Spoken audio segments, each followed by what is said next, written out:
Good morning students. अब उस दिन कुछ टेक्निकल इशू आ गया था, थोड़ा सा उसमें मल्टीप्लिकेशन में रह गया था, matrices of multiplication multiplication of matrices यानी आव्यूह का गुणनफल। मैं उस दिन बता रही थी कि एक प्रॉपर्टी होती है गुणनफल के लिए। अगर बात करें, आप लोगों ने क्वेश्चंस कर लिए होंगे, मैंने आपको दिए थे 22 क्वेश्चंस थे 3.2 एक्सरसाइज में। तो गुणनफल आव्यूह का जब गुणनफल कर रहे थे तो मैंने बताया था आपको कि ये क्रम विनिमय नियम का पालन नहीं करता है।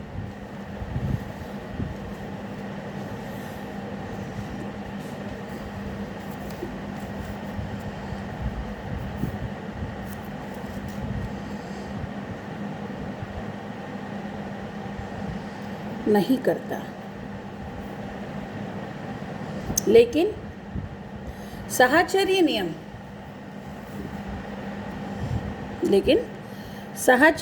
का ये पालन करता है। साहचर्य नियम क्या होता है ये देखिए। साहचर्य नियम ये होता है कि अगर 3 आव्यूह का गुणनफल होना है और इन तीनों आव्यूह का गुणनफल पॉसिबल है तो आप पहले 2 को कर लीजिए, यानी ए और बी का गुणनफल कीजिए, फिर उसके साथ सी का गुणनफल कीजिए, या फिर बी और सी का गुणनफल कीजिए।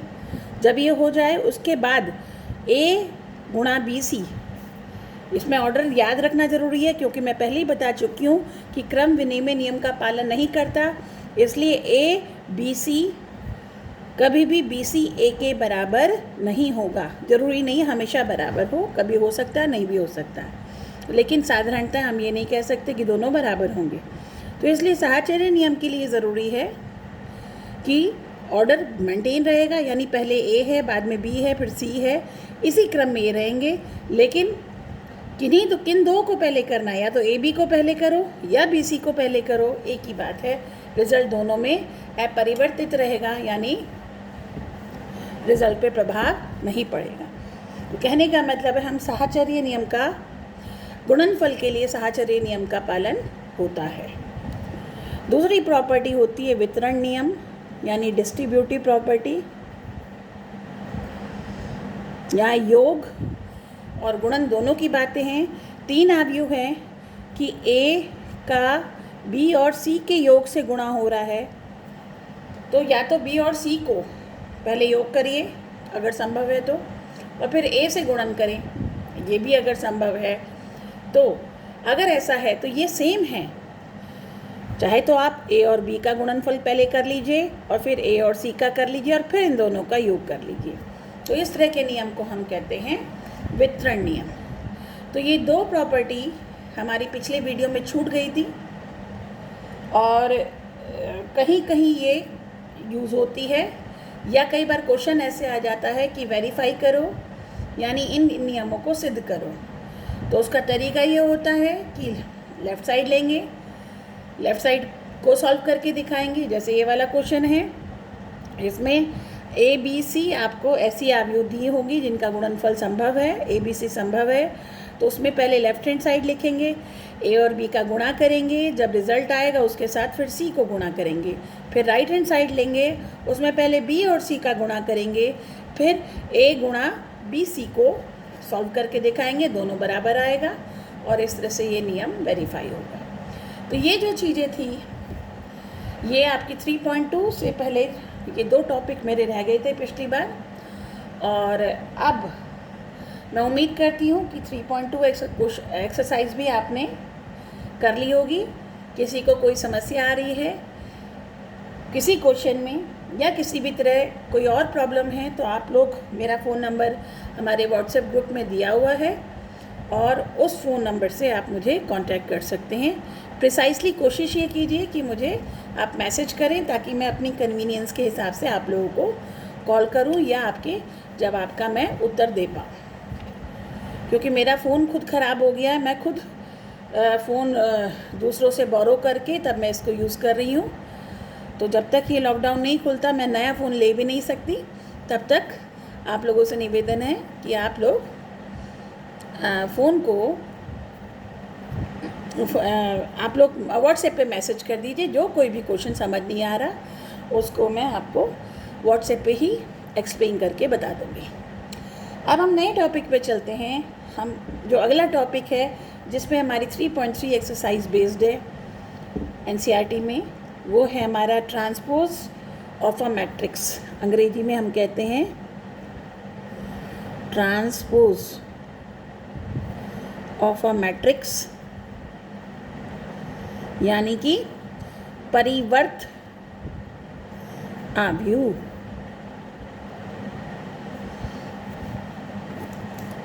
परिवर्त आव्यूह। किसी आव्यूह का परिवर्त आव्यूह कैसे बनता है?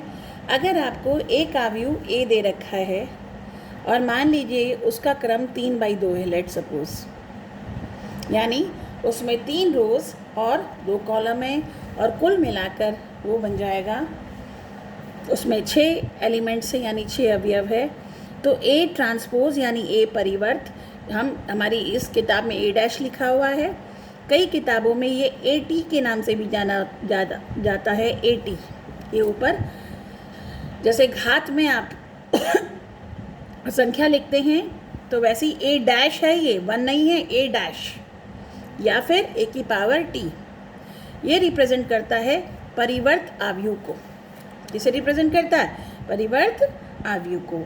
तो ये क्या होता है, इसमें क्या होता है कि यही वाला जो आव्यूह ए आव्यूह था जो 3/2 का है, ये बन जाता है 2/3 का। अर्थात जो पहली इसमें ये था 2 कॉलम और 3 रो, तो जो पहली रो है वो पहला कॉलम, जो दूसरी रो है वो दूसरा कॉलम, जो तीसरी रो है वो तीसरा कॉलम।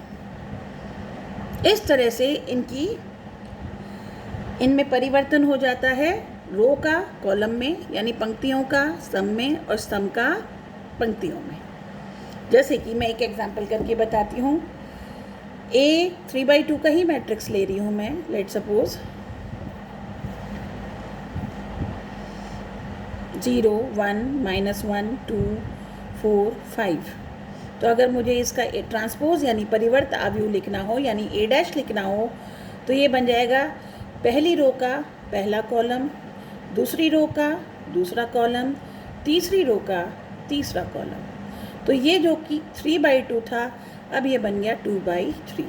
तो इस तरह से जो अपनी एड्रेसिंग थी, यानी अगर AIJ कोई एलिमेंट है तो नाउ इट बिकम्स ट्रांसपोज में वही किस जगह पे आ जाएगा, वो AJI की जगह पर आ जाएगा।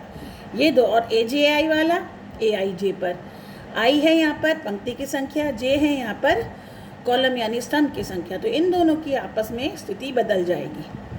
A11 पे ही रहेगा, A12 A21 से चेंज हो जाएगा, जैसे आप यहाँ देख रहे हो। A21 A12 से चेंज हो गया। फिर ये A22 था, ठीक है, A22 कहाँ रहेगा, A22 पर ही है, क्लियर। और ये है A31, तो ये कहाँ बन जाएगा 13 पर, तो 1 और 3 यानी यहाँ पर पहुँच गया। और ये कौन सी पोजीशन है A32, तो ये बन जाएगा 2 3 यानी 2 और 3। इस तरह से ये आपका ट्रांसपोज का यानी कि परिवर्त आव्यूह का निर्माण होता है। तो ये तो सीधा तरीका है, जो पहली कॉलम है दिए हुए मैट्रिसेस में आव्यूह में वो पहला स्तंभ बन जाएगा, पहली पंक्ति पहला स्तंभ बन जाएगा, दूसरी पंक्ति दूसरा स्तंभ बन जाएगा और पहला स्तंभ पहला रो बन जाएगा यानी पंक्ति बन जाएगा। तो ये आपकी परिवर्त आव्यूह के बारे में डेफिनेशन थी, या यूँ कह लो उसके बारे में इंट्रोडक्शन था। अब हम बात करते हैं परिवर्त आव्यूह के गुणों की।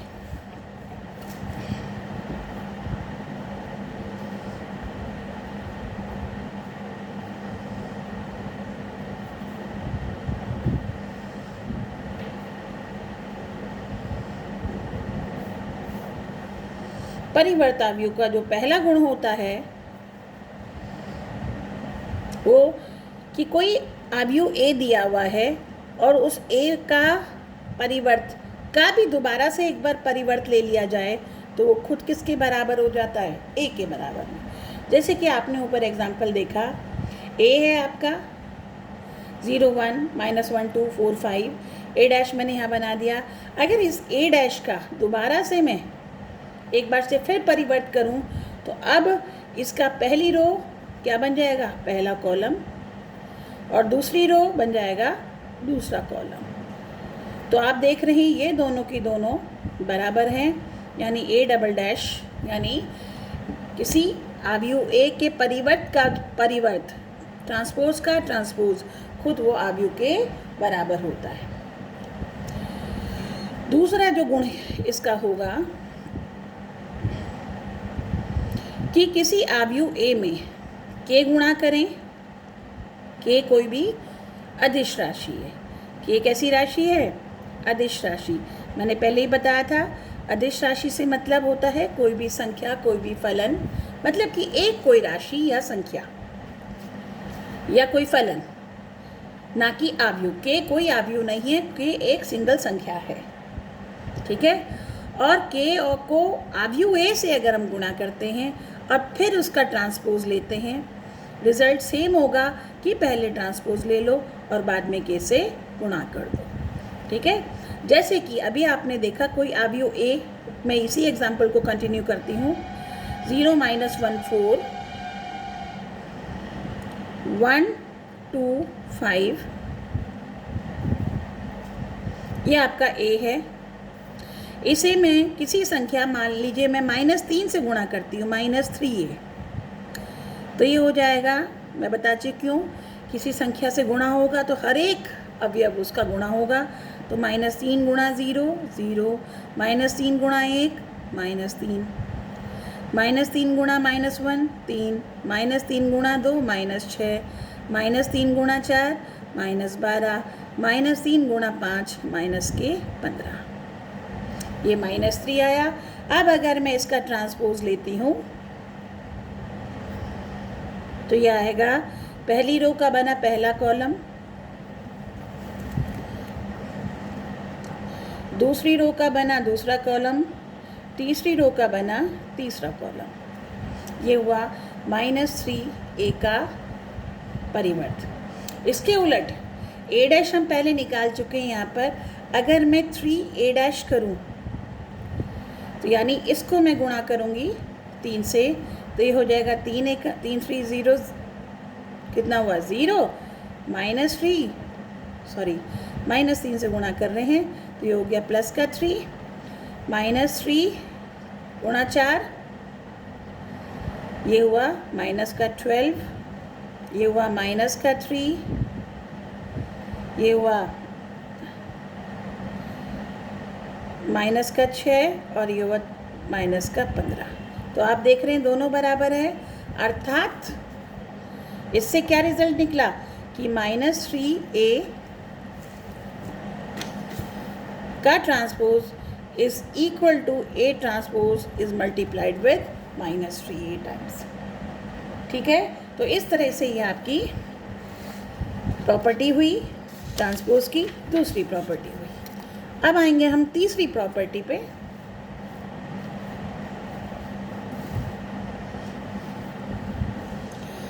तीसरी प्रॉपर्टी पे आइए कि दो आव्यूह ऐसे हैं कि उनका योग संभव है। लेट सपोज ए और बी दो आव्यूह हैं जिनका योग संभव है, और उनका योग करें और फिर बाद में उसका परिवर्त लें। इस सेम कि दोनों का अलग अलग परिवर्त लें और फिर बाद में योग करें। तो ये आपकी अगली प्रॉपर्टी हो गई कि दो आव्यूह के योग को का परिवर्त उनके अलग अलग परिवर्त के योग के बराबर होगा। इन्हीं पे बेस्ड, तो ये तीन प्रॉपर्टी आपकी बेसिकली परिवर्त की है, और इसी पे बेस्ड आपको बुक में एग्जाम्पल 20, हाँ एक और वेरी इंपॉर्टेंट प्रॉपर्टी, एक रह गई प्रॉपर्टी, चौथी प्रॉपर्टी देखिए। चौथी प्रॉपर्टी ये कहती है कि a into B, and very important, बहुत काम भी आएगी, दो आव्यूह का गुणनफल करते हैं और फिर उसका परिवर्त लेते हैं, इज सेम एज बी का परिवर्त गुणा ए का परिवर्त। अब मैं इसको एक एग्जाम्पल के माध्यम से दोनों क्वेश्चन को समझा रही हूँ। मान लीजिए ए एक अवयव है, पहले वाले के लिए मैं बताती हूँ, 2/2 का 0, 5, 1, 2। एक बी अवयव, चूँकि a प्लस बी की बात कर रहे हैं तो ये योग तभी संभव है जब ये भी 2/2 का हो, और ये मैंने ले लिया 5, -1, 0, 1। अब अगर मैं a प्लस बी, पहले वाले को प्रूव करके दिखा रहे हैं हम, अगर मैं a प्लस बी करूँ तो सीधा सा ये हो गया 5, 4, 1 और 3, और फिर a प्लस बी का परिवर्त लूँ तो ये हो गया 5, 4, 1, 3। ये आपका बायां पक्ष आया। अब इसके उलट अगर मैं a डैश निकालती हूँ तो ये हो गया 0, 5, 1, 2। b डैश लिखती हूँ तो ये हो गया 5, -1, 0, 1। और अब मैं करती हूँ a dash plus b dash तो ये हो गया इन दोनों का योग 0 + 5, 5, 1, 5 - 1, 4, 2 + 1, 3। और आप देख रहे हैं ये दोनों बराबर हैं। तो इस तरह से आपका जो तीसरा नियम था, यानी a प्लस बी का परिवर्त बराबर होगा दोनों के अलग अलग परिवर्त के बराबर।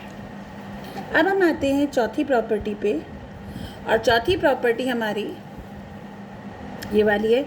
इसको भी हम एक एग्जाम्पल से बताते हैं, ये वाली प्रॉपर्टी। अब हम a मान लेते हैं एक 3/2 का, यानी 6 एलिमेंट, 0, 1, -1, 2, -2, 3। b से गुणनफल तभी संभव है जब उसमें कितने रोज हों? 2। तो मैंने ये 2 रो का 2/1 का ले लिया, एक अवयव, यानी 2 रो 1 कॉलम, और ये ले लिया हमने 5, और ये ले लिया कुछ और 0 ले लिया। अब हमें ये सिद्ध करना है, तो अगर मैं a डैश की बात करूं तो ये a डैश बन जाएगा 0, -1, -2, 1, 2, 3। और b डैश की बात करूं तो ये हो जाएगा हमारा 0, 5। तो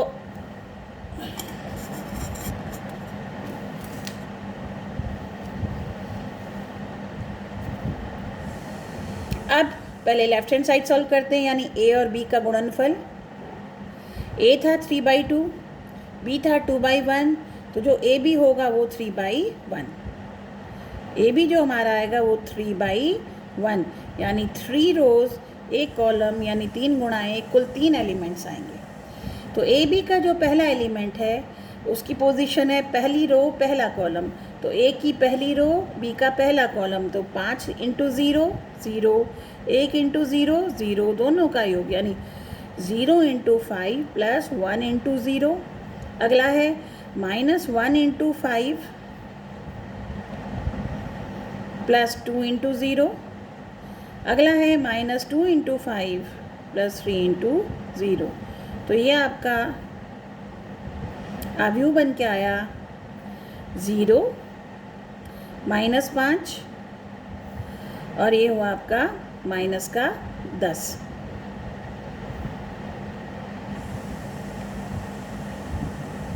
ये आपका ए बी आया। अब मैं से ए बी डैश निकालना चाहूँ तो ये हो जाएगा हमारा 0, -5, -10।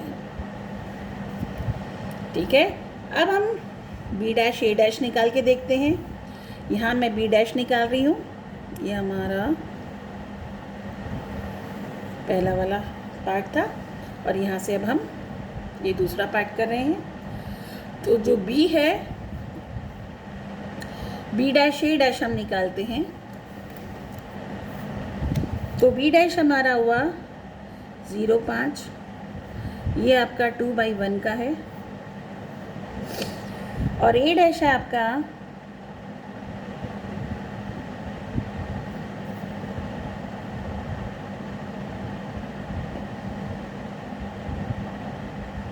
यहाँ बी डैश ए डैश संभव ही नहीं हो पा रहा, तो यहाँ तो ये प्रॉपर्टी लगेगी नहीं।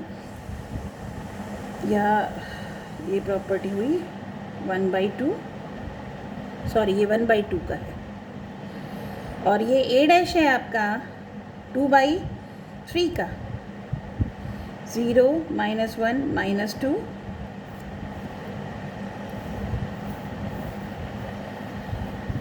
1 2 3, तो इसका ऑर्डर 1/2, इसका ऑर्डर 2/3, तो जो नई बनकर आएगी वो होगा 1/3। तो अब 1/3 का मतलब एक ही रो होगी और उसमें 3 कॉलम होंगे। तो पहली के लिए पहली का रो, पहला का कॉलम, तो 0 × 0 + 5 × 1, यानी ये 1 मिनट, पहली वाली का हमने रो लिया। इसमें 1 मिनट कहीं कुछ गड़बड़ हो गई है, ये गलत लिख दिया, बी डैश था 50, गलत लिखा गया ये, तो ये है आपका 50। अब आपका ये बैठेगा 5 × 0 + 0 × 1, अगला होगा 5 × -1, इसको दोबारा करती हूँ, बहुत छोटा हो गया, तो ये बन के आएगा 5 × 0 + 0 × 1, अगला वाला आएगा 5 × -1 + 0 × 2, अगला आएगा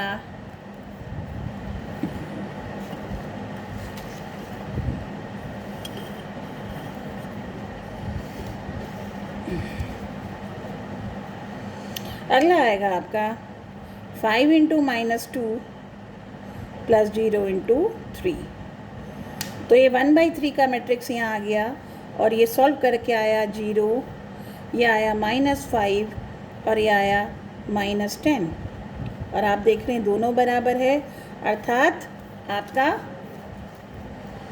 ये दोनों आप देख रहे हैं बराबर है।